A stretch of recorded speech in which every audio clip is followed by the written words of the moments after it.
ខ្លះគេគ្រាន់តែចូលមកក្នុងជីវិតយើងតែមួយផ្លែហើយក៏ចាក់ចេញទៅវិញទៅគ្មានអាឡោះអាល័យគ្រប់យ៉ាងសុទ្ធតែជាការសម្ដែង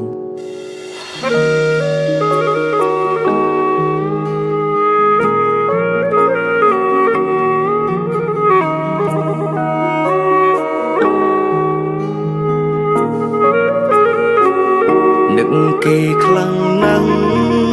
នឹកមនុស្សធ្លាប់ស្នេហាពេលលីងអូនទៅណាបាត់ហើយរឿងរ៉ាវចាំងចាំងបងនឹងត្រានត្រើយអូនភ្លេចអស់ហើយបងនៅចងចាំម្នាក់ឯង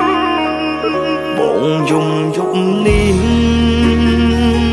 ព្រោះតែជីវ៉ាចង់ស្នេហាស្រវា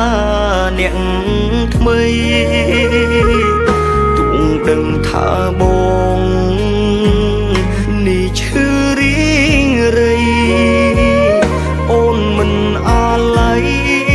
មនុស្សតែធ្លាប់ថែពង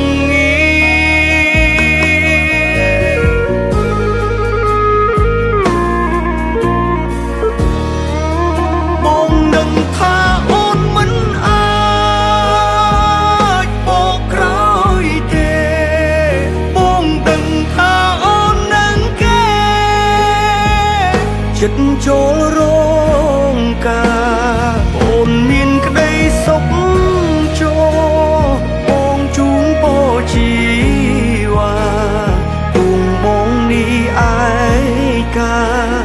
យ៉ាងណាក៏មិនស្លាប់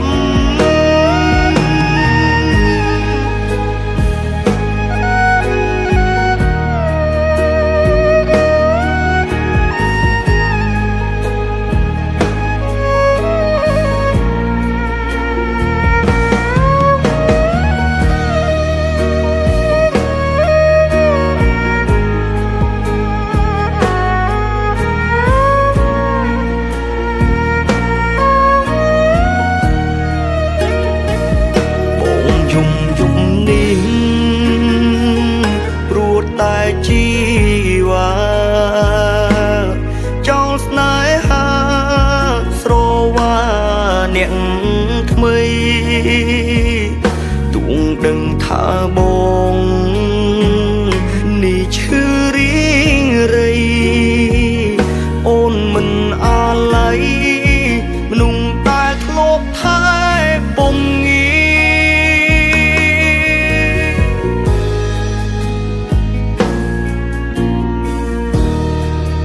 បងដឹងថាអូនមិនអាចបកក្រោយទេបងដឹងថាអូននឹងគេចិត្តចូលរងការអូនមានក្តីសុខចូលបងជូនពរជីវ៉ាទុំបងនេះឯកាយ៉ាងណាក៏មិនស្លាប់មកនឹងថាអូនមិនអាចបកក្រោយទេបងដឹងថាអូននឹងគេចិត្តចូលរងការអូនមានក្តីសុខចូលបងជូនពរជីវ៉ាទុំបងនេះឯកាយ៉ាងណាក៏មិនស្លាប់